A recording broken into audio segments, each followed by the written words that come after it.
जी बेटा जी, अस्सलाम वालेकुम। कैसे हो आप सब लोग? ठीक हो? अच्छा बेटे, लेक्चर स्टार्ट करने से पहले मुझे आपसे एक बात करना थी। देखो, बहुत सारे स्टूडेंट्स पूछते हैं कि मैम, क्योंकि आपकी क्लास में मोस्टली वो प्री इंजीनियरिंग और प्री मेडिकल से आए हुए स्टूडेंट्स हैं, फर्स्ट टाइम अकाउंटिंग पढ़ रहे हैं। तो सब स्टूडेंट का ये इशू है कि भाई हमने इसको पढ़ना कैसे है, हमने इसको 100% मेमोराइज करें, कहाँ से मेमोराइज करें, इसकी अंडरस्टैंडिंग लें, क्या करना है। देखो बेटे, पहली बात तो ये, काउंटिंग आपका ये थ्योरेटिकल सब्जेक्ट नहीं है, न्यूमेरिकल सब्जेक्ट है। लेकिन न्यूमेरिकल पोर्शन को सॉल्व करने से पहले आपको अंडरस्टैंडिंग रिक्वायर्ड है हर चीज की। अब देखो, आप लोग क्यूटी मैथ्स 100% पहले पढ़ चुके हुए हो। आपने अगर क्यूटी में पढ़ा हुआ है, मीन मीडियन मॉड पढ़ा हुआ है, तो बेटे डायरेक्टली उसके फॉर्मूला की एप्लीकेशन की तरफ, क्वेश्चन सॉल्व करने की तरफ तो नहीं जाते। पहले स्टूडेंट को हम गाइड करते हैं कि बेटे मॉड क्या है, क्यों कैलकुलेट करते हैं, मीन क्या है, इन दोनों में डिफरेंस क्या है। आप जो कैलकुलेशन कर रहे हो, आपको उसकी लॉजिक बताई जाती है, हम क्यों कैलकुलेट कर रहे हैं, इसके मीनिंग क्या है, ये आपको क्या हेल्प देते हैं। Same is here in accounting. Accounting में भी इस वक्त हम कर क्या रहे हैं, हम कॉन्सेप्ट्स पढ़ रहे हैं, चीजों को डिफाइन कर रहे हैं, टर्म से नो हो ले रहे हैं, हम अकाउंटिंग टर्म को अंडरस्टैंड कर रहे हैं, इनकी एप्लीकेशन ऑनवर्ड जाकर आएंगी। ये आपका न्यूमेरिकल सब्जेक्ट है, इसमें 90% न्यूमेरिकल क्वेश्चन रेज होगा, 10% कहीं कहीं थ्योरी, वो भी एमसीक्यूज के पॉइंट ऑफ व्यू से, या छोटी मोटी डेफिनेशन वो आपसे पूछ सकता है। तो इसलिए पहले हम आपको कॉन्सेप्ट दे रहे हैं, इन कॉन्सेप्ट को ऐसा आपने याद नहीं करना। इस लेवल पे आपने क्या काम करना है, जो स्लाइड्स आपके सामने हैं उनको देखिए, पढ़िए, समझिए, बुक के चैप्टर को जितना जितना मैं करवा रही हूँ उनको रीड आउट कर लें जस्ट वंस, उसकी अंडरस्टैंडिंग ले लीजिए। फिर जब हम उसकी प्रैक्टिस करते हैं, उसको अप्लाई करते हैं, एप्लीकेशन करते हैं, वो खुद ब खुद हमें क्लियर हो जाती है चीजें, उसकी एप्लीकेशन खुद ब खुद हमें आ जाती है। तो बिल्कुल भी परेशान ना हो। फर्स्ट टाइम बुक की वर्डिंग भी आपको टफ लगेगी, मुश्किल लगेगी, लेकिन जब हम देखो चैप्टर नंबर 1 किया, जो चीजें पढ़ी मैंने, साथ ही उसकी प्रैक्टिस भी करवा दी, एमसीक्यूज भी करा दिए। चैप्टर नंबर 2 में भी मैंने यही कोशिश करी। एक तो मुझे आपसे ये बात करनी थी। दूसरी बात, अब जैसे चैप्टर नंबर 2 में बात करें, कुछ चीजें ऐसी होंगी मैं फॉर द टाइमिंग यहाँ स्किप कर दूंगी, क्योंकि अभी उसकी आप कंप्लीट अंडरस्टैंडिंग ले नहीं सकते जब तक कि आपके सामने न्यूमेरिकली मैं उसको अप्लाई करवा के प्रूफ ना दे दूं। यहाँ पे उन थ्योरीज को आप अंडरस्टैंड नहीं कर पाओगे, इसलिए फॉर द टाइम बिंग वो चीजें मैं यहाँ पे होल्ड कर लूंगी। बट परेशानी हो ना, मैं उनको करना है, तो बिल्कुल भी परेशान ना। और दूसरी बात ये कि एक स्टूडेंट ने को ये इशू था, वो हेजिटेट फील कर रहे थे कि मैं जो क्वेश्चन रेज करूंगा बाकी स्टूडेंट हंसे नहीं, उन्हें हेजिटेशन फील हो रही थी कि पता नहीं मैं कोई ऑड क्वेश्चन तो नहीं कर रहा। तो बेटे ऐसी हेजिटेशन बिल्कुल फील नहीं करनी। जो भी पॉइंट है आप यहाँ पे ग्रुप में रेस नहीं कर पाते हो, आपके पास मेरा व्हाट्सएप, सबके पास नंबर है, आप अपना इंडिविजुअली क्वेश्चन रेज करें, बट क्वेश्चन रेज करें, आपके जो पॉइंट्स उनको साथ साथ क्लियर कर, किसी किस्म की हेजिटेशन फील नहीं करें। नहीं कॉन्फिडेंस कि आप ग्रुप में नहीं पूछ सकते, आप अलग से पूछ लीजिए। जितनी दफा भी पूछोगे, जब जब मुझे घर में स्पेयर टाइम मिलता है मैं उसको आंसर करती हूँ। ठीक है, तो बिल्कुल भी बेटे परेशान नहीं होना। तो अब जनाब हमने क्या करें, चैप्टर नंबर 2 के कॉन्सेप्ट्स हम समझने की कोशिश करें, हमने कॉन्सेप्ट्स को अंडरस्टैंड करने की कोशिश करें, वो पढ़े हैं। कल एक स्टूडेंट ने हमसे हिस्टोरिकल कॉस्ट कॉन्सेप्ट से रेलिवेंट एक बात पूछी थी, मैंने प्रॉमिस किया था हम उसे कल डिस्कस करेंगे, तो चलिए पहले उसे डिस्कस करते हैं, फिर जितने हमारे कॉन्सेप्ट्स हो गए उसकी एप्लीकेशन करेंगे, प्रैक्टिस करेंगे, फिर नई बातों की तरफ चलेंगे। इस तरह आपके लिए बहुत इजी हो जाएगा। अच्छा, कल हम एक बात कर रहे थे, एक हमारा ओल्ड कॉन्सेप्ट है, वो कॉन्सेप्ट कौन सा है जनाब? Historical cost concept.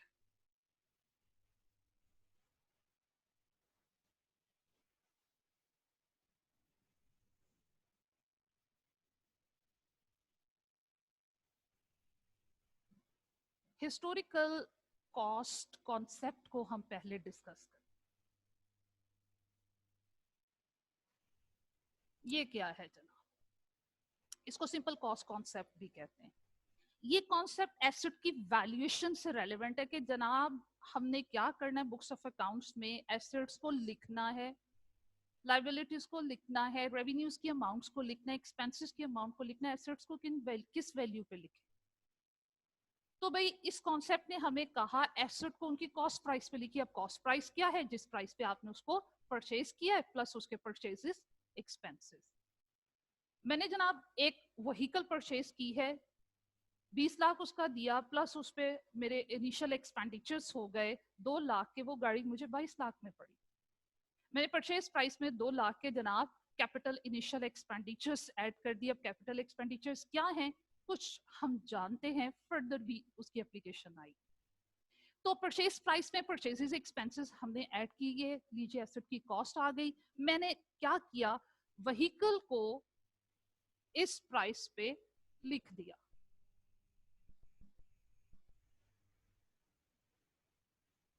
जनाब लैंड परचेज की, लैंड परचेज की सपोज मैंने जनाब 30 लाख की, 3 मिलियन की।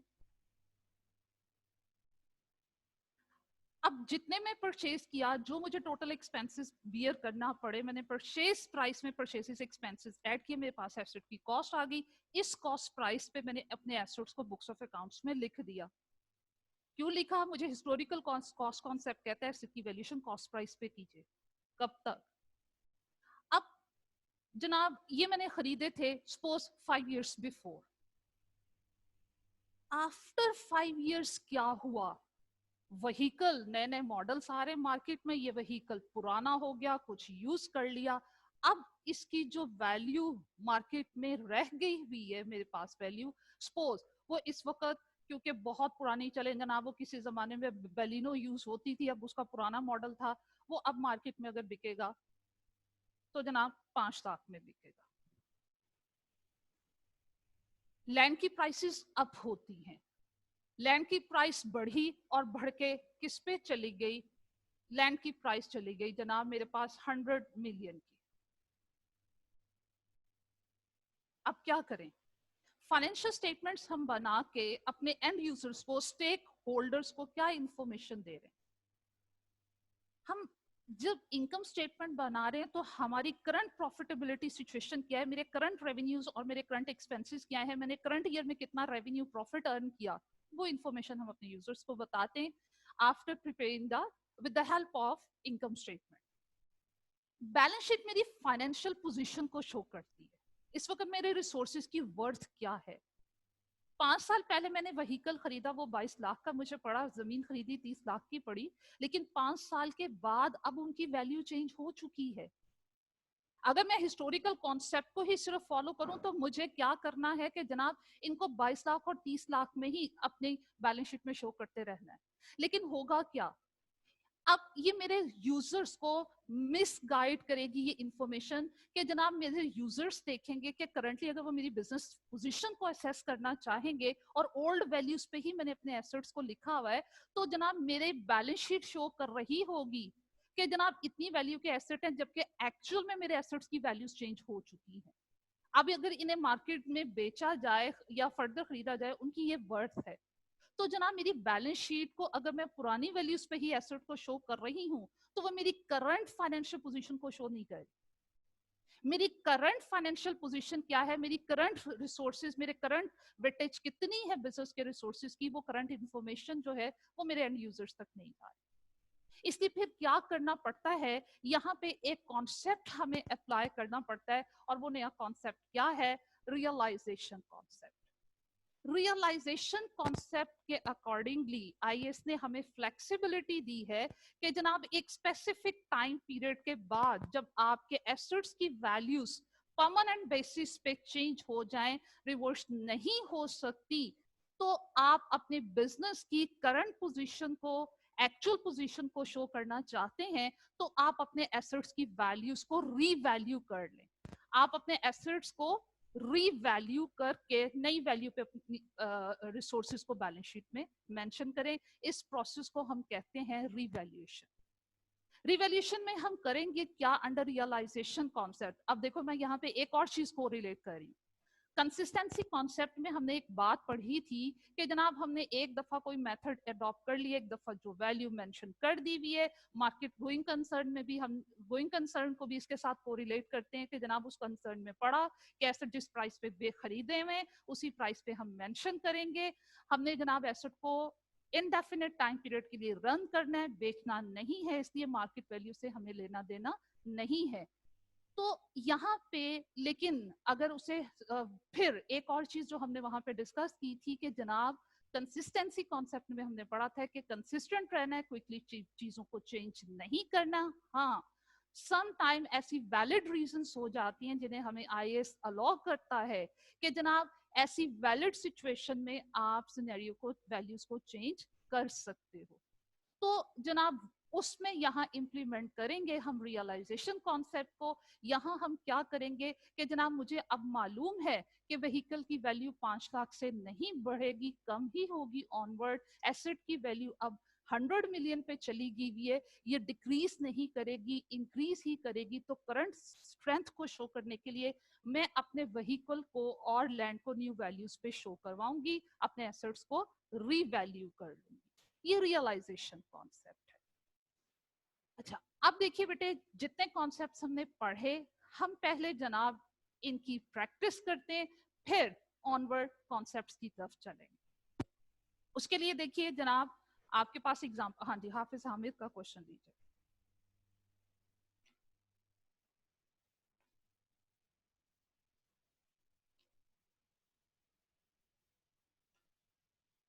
अस्सलाम वालेकुम मैम। वालेकुम अस्सलाम। हाँ जी हामिद बेटे। जैसे कि मैम मेरे पास इस वक्त व्हीकल्स के मतलब कि मैंने 22 लाख में से खरीदा था, और जो मैंने एक लैंड खरीदी थी वो मतलब कि वो 3 मिलियन की। हाँ जी। और मैम अब मैंने अपनी बैलेंस शीट को अपडेट करना है, मतलब कि उसका मेन मकसद यही है कि मैं मतलब कि जो अब मेरे एसेट्स मतलब उनकी अब प्राइस को मैंने शो अब करना मैं है मैम। करंट अगर बिजनेस वर्थ को शो करना चाह रही हूँ, करंट बिजनेस यस वैल्यू को शो करना चाह रही मैम, जैसे कि व्हीकल्स अब मेरी उसकी प्राइस कम हुई है, मतलब कि 5 लाख पे आ गई है। अब हूँ। देखा जाए तो मेरी जो लैंड है उसकी वो वैल्यू वो जो बढ़ गई है। मैम अगर जैसे कि 5 साल पहले फर्ज करें कि मेरे पास जितना इन चीजों का टोटल पैसा वो बनता है 3 मिलियन, ठीक। और अगर 5 साल के बाद अब व्हीकल से कुछ कम हुई है और जमीन की जो मेरी वो कुछ उसकी वैल्यूज बढ़ गई, अगर उनको भी सम अप किया जाए तो वो भी हम ऑलमोस्ट 3 मिलियन वैल्यूएशन बनते हो। जो करते हैं बेटे इंडिविजुअल बेस पे करते हैं, हम टोटल वैल्यूज की बेस पे नहीं करते। हर इंडिविजुअल एसेट्स को अलग से रीवैल्यू किया जाता है।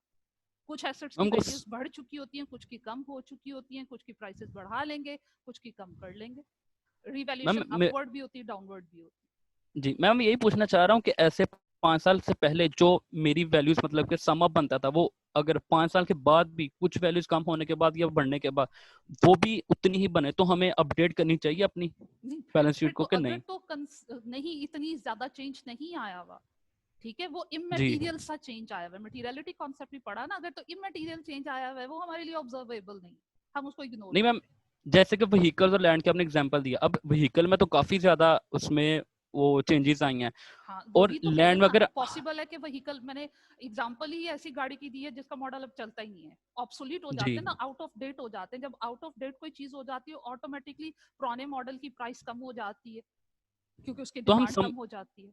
मैम टोटल की बेस पे करेंगे या इंडिविजुअल चीज की? इंडिविजुअल की बेस पे। ठीक है मैम। ठीक है, और बेटे यस, नहीं मैम, ओके हो गया, चलो थैंक यू कैरी मैम। ऑन करें।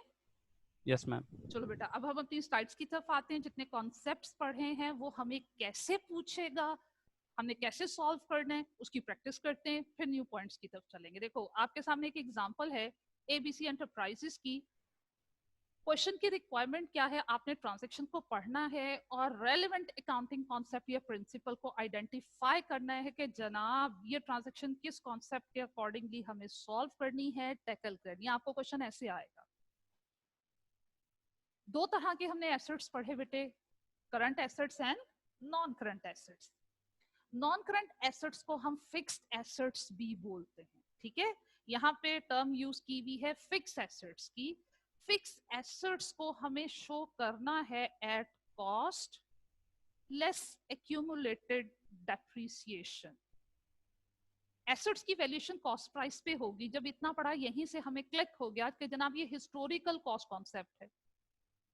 अब यहाँ पे आपके लिए एक नई चीज, एक नई टर्म आ गई, और वो टर्म क्या है, क्यूमुलेटेड डेप्रिसिएशन। डेप्रिसिएशन क्या है बेटे, यहाँ आपको अंडरस्टैंड करवाने के लिए एक सिंपल सी एग्जांपल लेते हैं। पहले मुझे बताइए कि एक्सपेंसेस और एसेट्स में हमने क्या डिफरेंस पढ़ा। एसेट्स ऐसे रिसोर्सेज हैं जिनसे हमने बेनिफिट लेना है, और एक्सपेंसेस ऐसे एक्सपेंडिचर्स हैं जिनसे हमने बेनिफिट ले लिया। मैंने एसेट परचेज किया 10 लाख का, और जनाब मैंने एस्टिमेट लगाया कि वो 10 इयर्स यूज होगा, और ईच ईयर वो मुझे कांस्टेंट बेनिफिट देगा। फिर से मैं रिपीट करती हूँ अपनी बात को। सपोज कर लेते हैं मैंने कोई भी नॉन करंट एसेट परचेज किया, उसकी टोटल कॉस्ट जो मुझे बियर करना पड़ी वो 10 लाख थी। 10 साल चलेगा, और फर्दर एज्यूम हमने कर लिया कि जनाब वो हर साल हमें इक्वल अमाउंट का बेनिफिट देगा। इसका मतलब है कि वो एसेट मुझे हर साल 1 लाख का फायदा देगा। अब पहले साल मैंने एसेट खरीदा, उसकी कॉस्ट थी, उससे मुझे बेनिफिट लेना था 10 लाख का। पहले साल के एंड में मैंने उससे 1 लाख का फायदा ले लिया। पीछे जो यूजेबल अमाउंट रह गई वो कितनी है? 9 लाख। वो एसेट की कॉस्ट का वो पार्ट जिसके अंगेंस्ट में मैंने बेनिफिट ले लिया, उस एसेट को यूज करके, फिक्स एसेट को मैंने यूज किया, और यूज करने से जो बेनिफिट मैं नॉन करंट एसेट का ले चुकी हूं वो अब एसेट नहीं रहा, वो मेरा एक्सपेंस बन गया। क्यों? बेनिफिट ले लिया।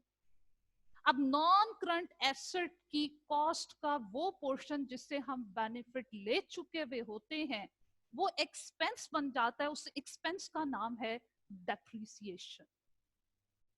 Depreciation is basically decrease in the value of non-current asset by using those assets। और भी reasons हैं, वो depreciation के चैप्टर में पढ़े। तो सिंपल आपने यहाँ पे डेप्रिसिएशन से रेलिवेंट क्या पॉइंट याद रखना है कि बेटे डेप्रिसिएशन आपके नॉन करंट एसेट की कॉस्ट का वो पोर्शन जो आपने यूज कर लिया, जिससे आपने बेनिफिट ले लिया, और वो पोर्शन अब आपका एसेट नहीं रहा, वो एक्सपेंस बन गया।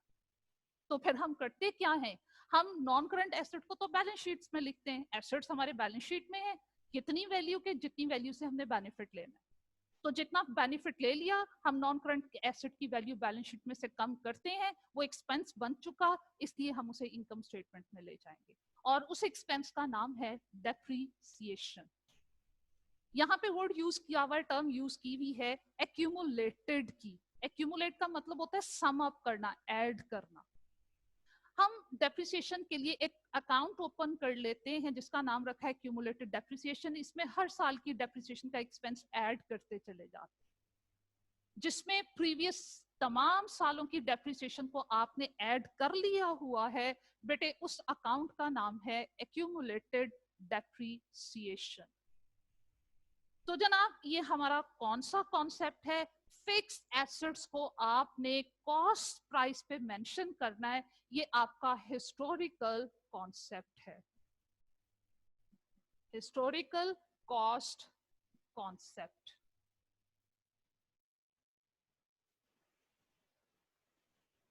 अब देखो कितना इजी हो गया आइडेंटिफाई करना, क्योंकि डिस्कस कर लिया, समझ लिया। अब एप्लीकेशन से चीजें हमें फर्दर क्लियर होंगी। आगे चलते हैं जनाब। Items of capital nature costing less than 1000 are charged to cost। दो तरह के हमने एक्सपेंसेस या ट्रांजैक्शंस पढ़ी, कुछ कैपिटल नेचर की होती हैं, कुछ रेवेन्यू नेचर की होती हैं। कैपिटल नेचर के ऐसे मेजर एक्सपेंसेस जो हमें मेनी इयर्स बेनिफिट देंगे। रेवेन्यू नेचर के वो एक्सपेंसेस है जो करंट ईयर में हमें बेनिफिट देके एक्सपायर हो जाते हैं, और उसमें वो एक कंडीशन इंपोज कर रहा है। उसने कहा कि वो एक्सपेंसेस जो 1000 से कम के होंगे उसे एक्सपेंस में कॉस्ट में लेकर जाएंगे, और जो 1000 से ज्यादा होंगे उन्हें कैपिटलाइज करेंगे, बैलेंस शीट में लेकर जाएंगे। मटेरियल की बेस पे, अमाउंट की बेस पे हम डिसीजन ले रहे हैं कि अगर 1000 से ज्यादा अमाउंट है वो बड़ी इंपॉर्टेंट है, कैपिटलाइज करें। 1000 से कम अमाउंट हमारे लिए इतनी मैटर नहीं करती, करंट ईयर में ही उसे एक्सपेंस के तौर पे चार्ज कर लें। तो बताइए माइंड में फौरन से कौन सा कॉन्सेप्ट आता है? Materiality concept.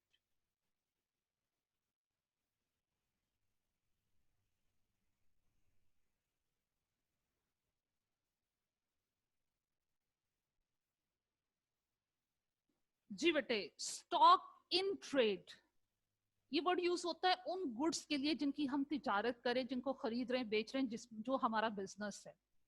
बिजनेस की जो वो गुड्स हैं वो कहते हैं उनकी वैल्यूएशन किस प्राइस पे होनी चाहिए, या उनकी वैल्यूएशन के लिए कौन सा मेथड अडॉप्ट करें। Stock in trade is valued on the same basis as is being followed for last many years। आपने इनकी वैल्यूएशन के लिए करंट ईयर में भी वही बेस यूज करनी है जो पिछले कई सालों से आप वैल्यूएशन मेथड यूज कर रहे हो। तो बेटा जी ये आपके पास कौन सा कॉन्सेप्ट हुआ, आपने चेंजेस नहीं लेकर आनी है, कंसिस्टेंट रहना है, ये आपका consistency concept.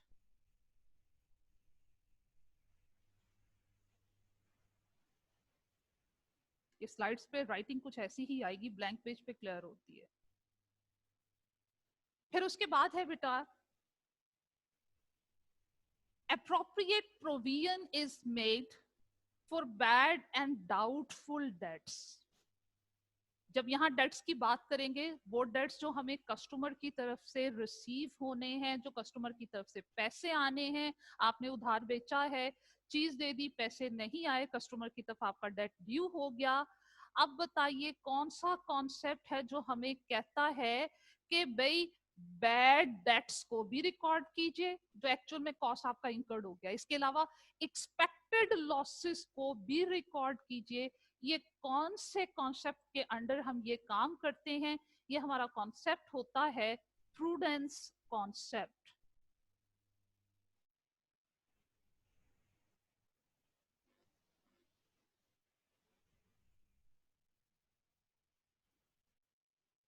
Sales revenue is recorded on dispatch of goods to the customers irrespective of the date of receipt of payment। वो कहते हैं सेल्स रेवेन्यू को जब रिकॉर्ड करें जब आपने अपने कस्टमर्स को गुड्स फॉरवर्ड कर दी, इररिस्पेक्टिव इग्नोर कर दीजिए कि कस्टमर की तरफ से पैसे आए या नहीं आए। तो जब हम अपने रेवेन्यूज को जब रिकॉर्ड करेंगे, जब हमने रेवेन्यू अर्न किया, जब गुड्स और सर्विसेज का एक्सचेंज हुआ, जब आपने अपने एंड का काम कर लिया, आपने रेवेन्यू अर्न कर लिया, तो चाहे उसके केस में हमें कैश रिसीव हो गया या नहीं रिसीव हुआ, हमें उसको रिकॉर्ड करना है। और इस चीज की परमिशन हमें कौन सा सिस्टम देता है? Accrual system of accounting.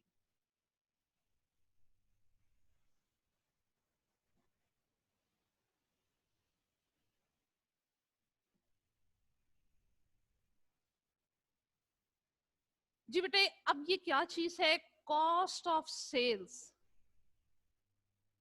Cost of sales term clear है, जिन चीजों को आपने बेचा है उनकी cost is recorded in the same period in which the revenue earn from the sale is recorded.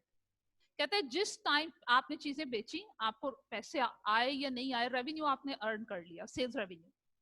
Sales revenue कब मैंने अर्न किया जनाब? सेल्स रेवेन्यू मैंने मार्च के मंथ में अर्न किया, चीजें मैंने कस्टमर को मार्च के महीने में फॉरवर्ड की, पैसे बाद में देखेंगे जब आएंगे। रेवेन्यू अर्न हो गया in the month of March. अब मार्च के मंथ का अगर मुझे प्रॉफिट फाइंड आउट करना है तो मार्च के मंथ में ये रेवेन्यू अर्न करने के लिए मैंने जितने एक्सपेंसेस बियर किए हैं वो भी मुझे मार्च के मंथ में ही रिकॉर्ड करने।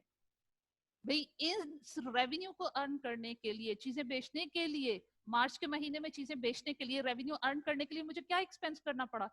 अगर मैं ट्रेडर हूं तो मैंने पहले खरीदा होगा और फिर उनको बेचा होगा। अब जो परचेज एक्सपेंस है मुझे उस रेवेन्यू के अगेंस्ट में चार्ज करना है। सेम टाइम पीरियड के रेवेन्यू को सेम टाइम पीरियड के एक्सपेंसेस के साथ, उस टाइम पीरियड के रेवेन्यू के साथ आपने उन एक्सपेंसेस को मैच करना है, टैली करना है, फिर आपके पास उस स्पेसिफिक टाइम पीरियड का प्रॉफिट आएगा। ये बेटे कॉन्सेप्ट हमारे पास कौन सा है? Matching concept.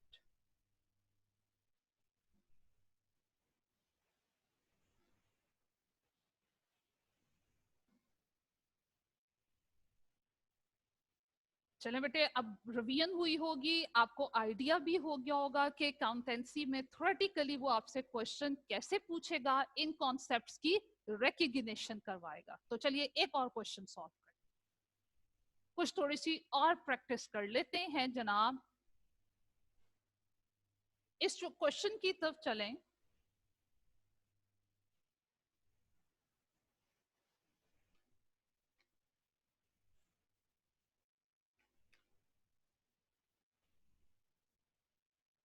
हाँ जी बेटा जी, इस क्वेश्चन की तरफ चलें तो आपके पास क्या है? क्या क्वेश्चन रेस करता है? कहता है इसमें भी आपने यही काम करना है, आइडेंटिफाई करना है अपने अकाउंटिंग कॉन्सेप्ट्स को और प्रिंसिपल्स को इन स्टेटमेंट्स को रीड आउट करने के बाद।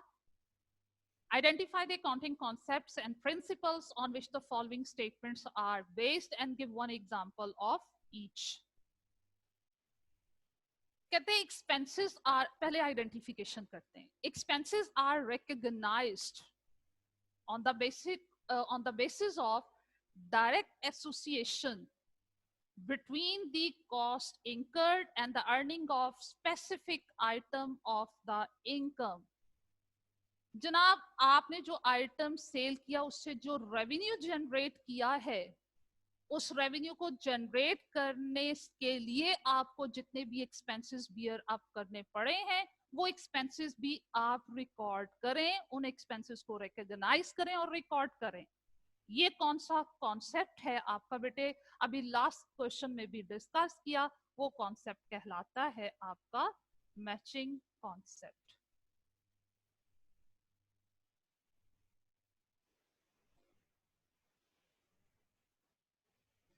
हाँ जी, फिर नेक्स्ट है बेटे, accounting policies in use are applied from one period to next.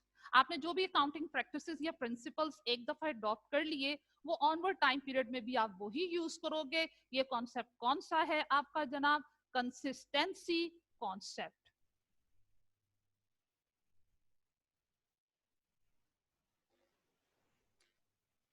जी बेटे, नेक्स्ट में आपके पास है overstating assets and income and understatement of liabilities and expenses are prohibited। किस कॉन्सेप्ट ने कहा है हमें कि आपने अपने एसेट्स और इनकम को ओवर वैल्यूएट नहीं करना, लाइबिलिटीज और एक्सपेंसेस को अंडर वैल्यूएट नहीं करना। इससे क्या होगा, अपेरेंटली आपके बिजनेस की परफॉर्मेंस बहुत अच्छी शो होगी, जबकि वो एक्चुअल में वो परफॉर्मेंस से कहीं ज्यादा ओवरस्टेटेड होगी। तो हमें एक्चुअल रिजल्ट, अपने बिजनेस की एक्चुअल पिक्चर अपने स्टेक होल्डर्स को शो करना है। इसलिए जरूरी है कि जो एक्चुअल में काम हुआ वही हम अपने बुक्स ऑफ अकाउंट में रिकॉर्ड करें और अपने एक्सटर्नल पार्टीज को प्रेजेंट करें, और ओवर ऑप्टिमिस्टिक होने से अवॉइड करें। हमें अकाउंटिंग करते हुए कंजर्वेटिव रहना है। तो ये हमें बात किस कॉन्सेप्ट ने सिखाई है, ये बात हमें सिखाई है जनाब प्रूडेंस कॉन्सेप्ट ने।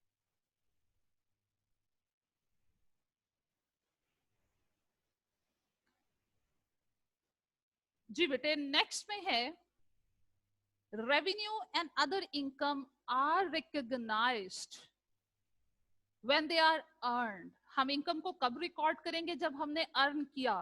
फिर से वही बात उसने रिपीट की, irrespective of the date of receive. Income जब मर्जी आपने रिसीव किया, उसके अगेंस्ट में कैश जब मर्जी रिसीव करो। आपने गुड्स सेल की है जनवरी के मंथ में, उनका कैश रिसीव होगा अप्रैल के मंथ में।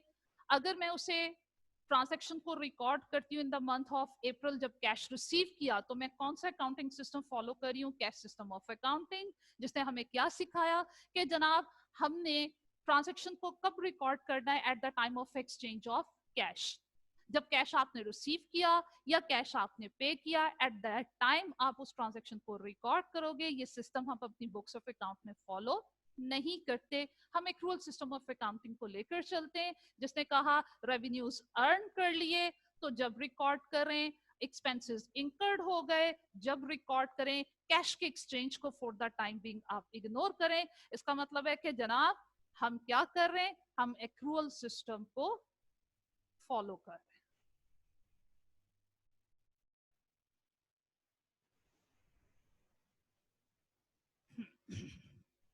नेक्स्ट में है एनी इंफॉर्मेशन ओमिटिंग और मिस स्टेटिंग।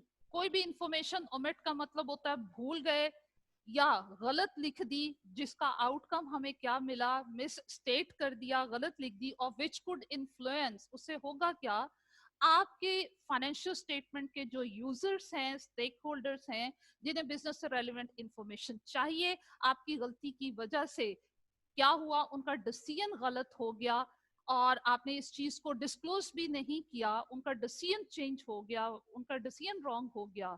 तो इसका मतलब है कि आपने किस रूल की वायलेशन की है, आपने मटेरियलिटी कॉन्सेप्ट को वायलेट किया है।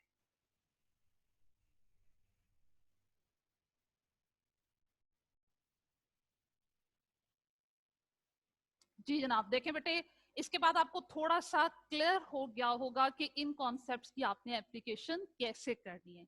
ये तो थ्योरेटिकल स्टेटमेंट में ही की है, ऑनवर्ड चैप्टर्स में हम इन्हें न्यूमेरिकली भी अप्लाई करेंगे और ये चीजें बार बार हम रिपीट करेंगे।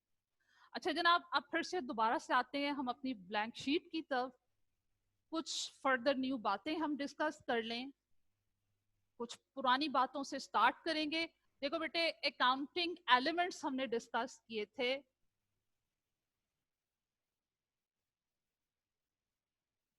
एलिमेंट्स ऑफ अकाउंट्स,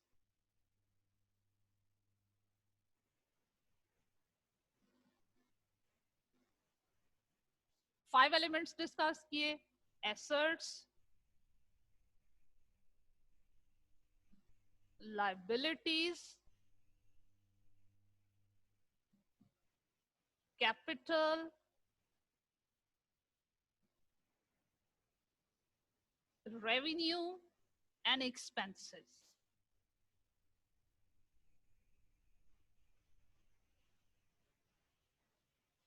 और ये भी हमने डिस्कस किया था, आपके ये जो 3 एलिमेंट्स हैं, परमानेंट नेचर के एलिमेंट्स हैं, इनको हम ट्रांसफर करते हैं बैलेंस शीट में, और रेवेन्यू एंड एक्सपेंसेस को हम ट्रांसफर करते हैं इनकम स्टेटमेंट में टू कैलकुलेट प्रॉफिट और लॉस ऑफ द बिजनेस। अभी हम डिस्कस करेंगे कि एसेट्स, लायबिलिटीज एंड कैपिटल को हमने अपनी बैलेंस शीट में शो करवाना है। ये हमारी बिजनेस की फाइनेंशियल पोजीशन को शो करेंगे। इन्हें बैलेंस शीट में शो कैसे करवाया जाएगा, हमारी बैलेंस शीट का और इनकम स्टेटमेंट का फॉर्मेट क्या होगा, आज हमें ये भी डिस्कस करना है। देखिए बेटे, सबसे पहले हम बात करते हैं इनकम स्टेटमेंट की। बेटे, ये हमारी बहुत ही इंपॉर्टेंट स्टेटमेंट्स हैं, हमने एक्सटर्नल पार्टीज को प्रेजेंट करनी है, तो बहुत ही इंपॉर्टेंट क्रिटिकल स्टेटमेंट्स है। हमारा काम दूसरों ने देखना, इसलिए हम थोड़ा यहाँ कंसर्न होते हैं। हम इनके प्रॉपर फॉर्मेट्स बनाते हैं और उन्हें हमें स्ट्रिक्टली फॉलो करना है। अब वो फॉर्मेट बनाते हुए क्या है, हम अपनी इन स्टेटमेंट्स की पहले प्रॉपर हेडिंग देते हैं। वो प्रॉपर हेडिंग देने का तरीका क्या है, इन दोनों स्टेटमेंट के स्टार्ट में हम प्रॉपर हेडिंग देते हैं। हाँ नहीं इट्स ओके, सही है। हाँ जी, हम प्रॉपर हेडिंग कैसे देंगे बेटे, हेडिंग देने का तरीका ये होगा कि फर्स्ट लाइन में हम हमेशा क्या काम करते हैं, बिजनेस नेम लिखते हैं। जितनी भी हमारी समरीज हैं फाइनेंशियल रिपोर्टिंग में, आपकी इनकम स्टेटमेंट है या बैलेंस शीट है, उनकी मेन हेडिंग का तरीका क्या होगा, फर्स्ट लाइन में आपके बिजनेस का जो भी नाम है वो आप मेंशन करोगे। आप सोल ट्रेडर और पार्टनरशिप के तौर पे बिजनेस करें, वो ऑनर के नाम से चलता है। जो भी आपका की फर्म का नाम है, कंपनी में कंपनी इटसेल्फ अपना नाम एक जनरेट करती है, वो अपने नाम से बिजनेस करती है। आपके बिजनेस का जो भी नाम है, आप एज अ सोल ट्रेडर काम कर रहे हो, पार्टनरशिप में काम कर रहे हो, या एज एक कंपनी को रन कर रहे हो, आपने जब भी स्टेटमेंट बनानी है, आपके हेडिंग का यही फॉर्मेट, यही स्टाइल होगा। पहले लाइन में बिजनेस का नेम लिखा, दूसरी लाइन में जो हम स्टेटमेंट बना रहे होते हैं उसका नेम मेंशन करते हैं। सबसे पहले इनकम स्टेटमेंट बनाई जाती है। इनकम स्टेटमेंट का नेम क्या है, स्टेटमेंट ऑफ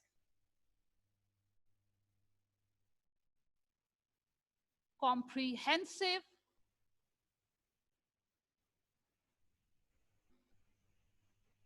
इनकम, जिसको हम सिंपल इनकम स्टेटमेंट भी बोल देते हैं। इसका प्रॉपर जो न्यू टर्म इसके लिए यूज होती है वो क्या है, statement of comprehensive income. Second line में ये लिख दिया, जब बैलेंस शीट बनाऊंगी तो बैलेंस शीट का नाम लिखूंगी, स्टेटमेंट ऑफ फाइनेंशियल पोजीशन।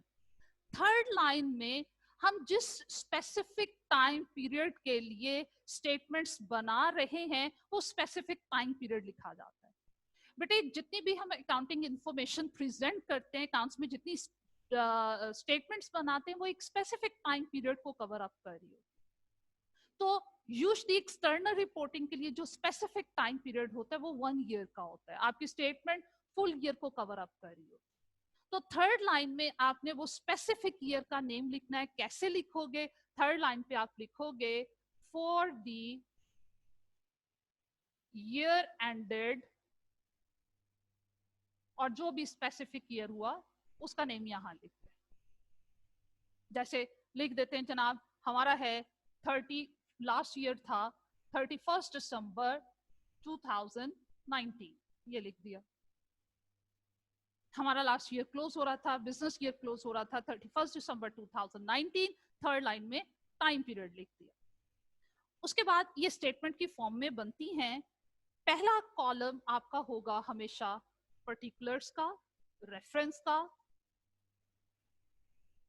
फिर उसके बाद अमाउंट्स के कॉलम्स बनाए जाते हैं। करेंसी नेम लिख दिया। देखें मैंने अमाउंट के 2 कॉलम्स बनाए।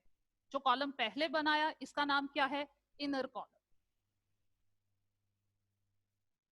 और जो बाद में बनाया इसका नाम क्या है?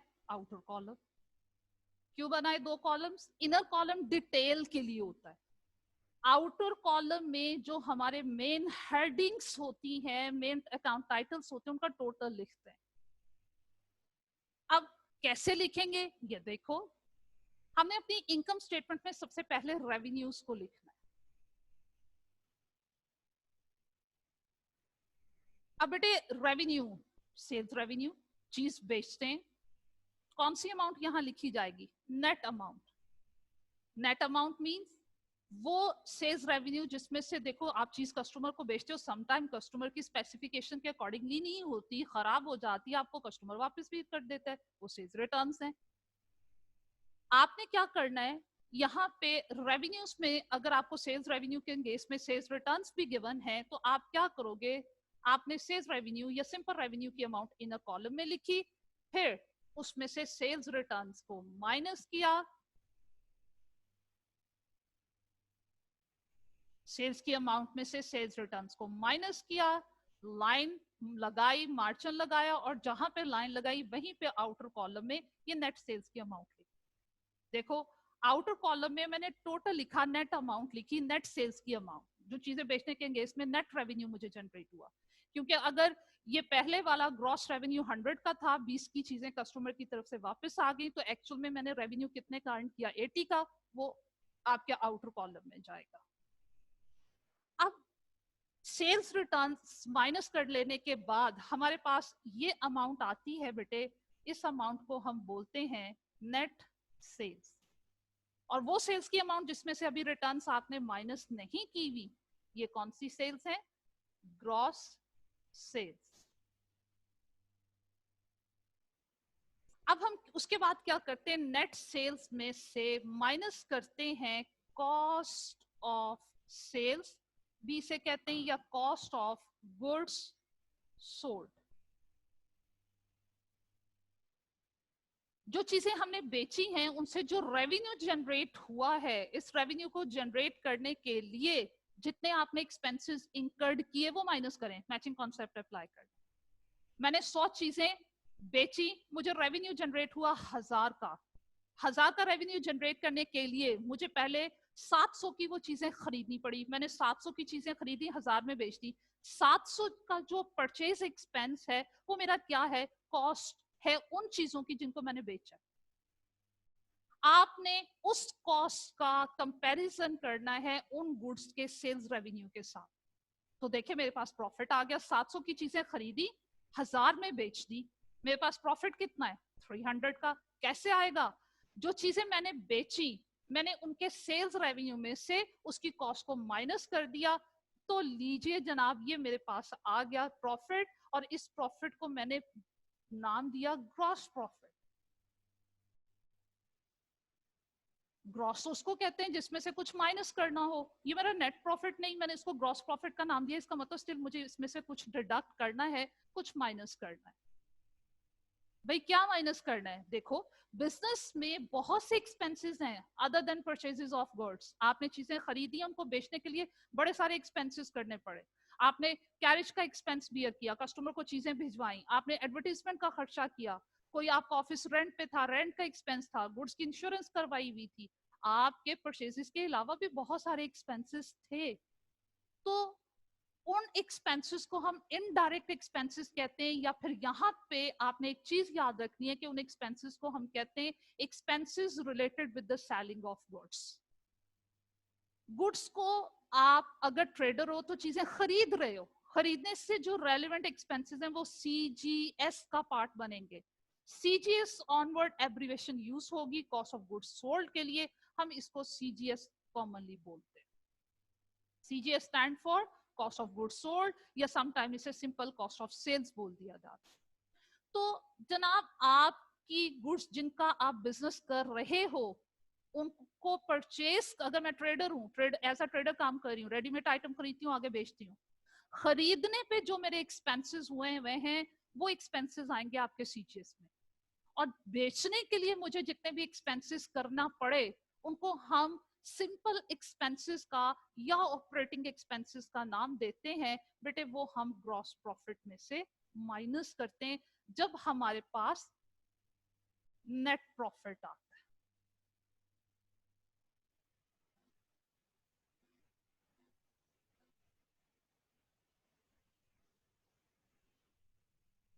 तो यहाँ तक क्या चीजें याद रखनी है, तो बिल्कुल ही सिंपल सा फॉर्मेट, मेन हेडिंग्स अभी आपने याद रखनी है कि बहुत सारी डिटेल होती है, सीजीएस कैसे कैलकुलेट किया जाता है, कौन कौन से ऑपरेटिंग एक्सपेंसेस यहाँ लेने। यहाँ आपने इंट्रोडक्शन के लेवल पे, इंट्रोडक्टरी लेवल पे जो बात याद रखनी है, वो क्या याद रखनी है कि जनाब, आपके बिजनेस के जो बेसिक एक्टिविटी है उससे रेलिवेंट जो रेवेन्यूज है और जो एक्सपेंसेस हैं, वो आपकी इनकम स्टेटमेंट के फर्स्ट पार्ट में आएंगे। और इनकम स्टेटमेंट का फर्स्ट पार्ट क्या है? Sales minus CGS is equal to gross profit. और इसके अलावा बिजनेस में जितने एक्सपेंसेस होते हैं वो माइनस करेंगे, तो आपके पास बिजनेस का आएगा नेट प्रॉफिट। अगर मैं मैन्युफैक्चरर हूं, मैं चीज बना के बेच रही हूं, तो मैंने सेल्स रेवेन्यू के केस में सीजीएस में जो कॉस्ट लिखती है वो कौन सी लिखती है? अब मैं मैन्युफैक्चरर हूं ना, पहले ट्रेडर थी, चीज खरीद रही थी, तो परचेसेस कॉस्ट वहां लिख दी। अब मैं मैन्युफैक्चर कर रही हूँ, तो मेरी मैन्युफैक्चरिंग कॉस्ट जो है वो सीजीएस में आएगी। तो जब मैंने मैन्युफैक्चरिंग कॉस्ट को सीजीएस का पार्ट बनाते हुए सेल्स रेवेन्यू में से माइनस करना है, तो जो मेरे पास प्रोडक्ट की प्रॉफिटेबिलिटी आएगी उसको हमने नाम दिया ग्रॉस प्रॉफिट का। लेकिन बीइंग मैन्युफैक्चरर, मेरी फैक्ट्री के अलावा ऑफिसेज भी हैं जहां बड़े सारे एडमिनिस्ट्रेशन के, क्लैरिकल, अकाउंटिंग के एक्सपेंसेस हो रहे हैं, इंश्योरेंस का एक्सपेंस है, वर्कर से काम करवा रही हूँ, सैलरीज दे रही हूँ मैं इनको, और अगर मेरे खुद के नॉन करंट एसेट्स हैं वो मैं यूज कर रही हूँ, उनका डेप्रिसिएशन का एक्सपेंस आ रहा है। अब देखो, डेप्रिसिएशन का वर्ड यूज किया, फौरन से माइंड में आया होगा डेप्रिसिएशन क्या है। जब हम नॉन करंट एसेट को यूज करते हैं तो कॉस्ट का वो पोर्शन जो मैंने यूज कर लिया, जिससे बेनिफिट ले लिया, वो डेप्रिसिएशन एक्सपेंस बन के यहाँ इनकम स्टेटमेंट में आ जाता है। तो गुड्स को सेल करने से रेलिवेंट जितने भी एक्सपेंसेस हैं, बिजनेस को मैनेज करने से रेलिवेंट जितने भी एक्सपेंसेस हैं, other than manufacturing and purchase cost, वो आपके एक ग्रॉस प्रॉफिट में से माइनस होंगे एज ऑपरेटिंग एक्सपेंसेस। तो जब बेटे हमारे पास जो प्रॉफिट आता है, that is called net profit. ठीक है? अच्छा, अब यहाँ पे अगर आपसे कोई पूछे कि बेटे ग्रॉस प्रॉफिट क्या है, ये बेसिकली आपके प्रोडक्ट की प्रॉफिटेबिलिटी है। जो प्रोडक्ट आप बना के बेच रहे हो या खरीद के बेच रहे हो, उस पे जो मुझे प्रॉफिट हो रहा है एक प्रोडक्ट के एंगेज में, ये वो ग्रॉस प्रॉफिट है, जो कि हम कैसे फाइंड आउट करते हैं? Sales less cost of goods sold. और फिर नेट प्रॉफिट क्या है? ये ओवरऑल आपके बिजनेस का जो नेट प्रॉफिट है, जो आपको बचत हुई, मतलब ये एनआरवी समझ लीजिए, नेट रियलाइजेबल वैल्यू। बेचने, जब आप कोई चीज बेचते हो, बेचने में से आप सेल्स रेवेन्यू में से जितने भी एक्सपेंसेस माइनस कर लो, तो नेट मुझे क्या बचेगा? वो ये मेरा नेट प्रॉफिट है। ये ओवरऑल आपके बिजनेस का नेट प्रॉफिट है, जिसमें से आपने ऑल एक्सपेंसेस, चाहे वो सीजीएस का पार्ट थे या आपके ऑपरेटिंग एक्सपेंसेस का पार्ट थे, वो माइनस किएगा, तो आपके पास नेट प्रॉफिट आए। तो बेटे ये एक सिंपल सा फॉर्मेट है हमारे सामने कॉम्प्रिहेंसिव इनकम का। आज इसे याद रखिएगा, टाइम हो रहा है, कल इंशाल्लाह हम statement of financial position balance sheet के फॉर्मेट को डिस्कस करेंगे। कोई क्वेश्चन है वो पूछ लीजिए बेटे। मुगीज जी बेटा। अस्सलाम वालेकुम मैम। वालेकुम अस्सलाम। मैम ये आपने रेवेन्यू साथ में सेल और रिटर्न इनर पे लिखा है, बाकी सारी चीजें आउटर पे क्यों लिखी हैं? देखो, इनर कॉलम मैंने आपको बताया डिटेल के लिए होता है, एडजस्टमेंट्स के लिए होता है। यहाँ पे मैंने एडजस्टमेंट अभी फिलहाल एक ही ली है, बहुत सारी एडजस्टमेंट्स होती हैं जो कि आपको एक्सपेंसेस में और सीजीएस में करना पड़ती है। आपको सीजीएस की डिटेल देना होती है, आपको एक्सपेंसेस की डिटेल देना होती है। वो जो डिटेल है, एडजस्टमेंट्स हैं, उनकी अमाउंट्स हम इनर कॉलम में लिखते हैं। और जो हमारी मेन हेडिंग्स हैं, इनकम स्टेटमेंट की मेन हेडिंग्स क्या है? सेल्स की अमाउंट, सीजीएस की अमाउंट, जीपी, एक्सपेंस का टोटल, नेट प्रॉफिट, ये आउटर कॉलम में आती है। और इनकी जो डिवीजन होगी, डिटेल आगे जाके पढ़ेंगे, या तो सिंपल सा फॉर्मेट मेन मेन हेडिंग्स मैंने बताई, उनकी अमाउंट इनर कॉलम में लिखते हैं। ठीक है, थैंक यू जी वेलकम। शहूद। मैम मैंने ये पूछना था कि हमने पहले दूसरा फॉर्मेट पढ़ा जिसके अंदर जो है रेवेन्यूज एक साइड पे होती हैं और वो एक्सपेंसेस बेटा एक साइड वो पे फॉर्मेट होती वो हैं, तो पुराना यहाँ पर फॉर्मेट, वो फॉर्म हाँ मैं आपको बताती हूँ, वो फॉर्मेट भी चलता है। वहां पे हम पहले कहा करते थे trading profit and loss account, उसको नाम देते थे। आपका जो है रेवेन्यूज एक तरफ आते थे, एक्सपेंसेस दूसरी तरफ, including opening stock. Sales revenue के साथ क्लोजिंग स्टॉक दूसरी तरफ आता था। हमने स्ट्रिक्टली यहाँ पे सीए में इंटरनेशनल अकाउंटिंग स्टैंडर्ड रूल्स को फॉलो करना है, जो उसने फॉर्मेट हमें बता दिया, जैसे स्टेटमेंट बनाने को कह दी, we have to follow that. अब हम वो टी अकाउंट वाला फॉर्मेट लेकर नहीं चलते। चलें ठीक है मैम। ठीक है, और बेटे इट्स ओवर नाउ। चलें ठीक है बेटा जी, ओके जी बेटा, अल्लाह हाफिज।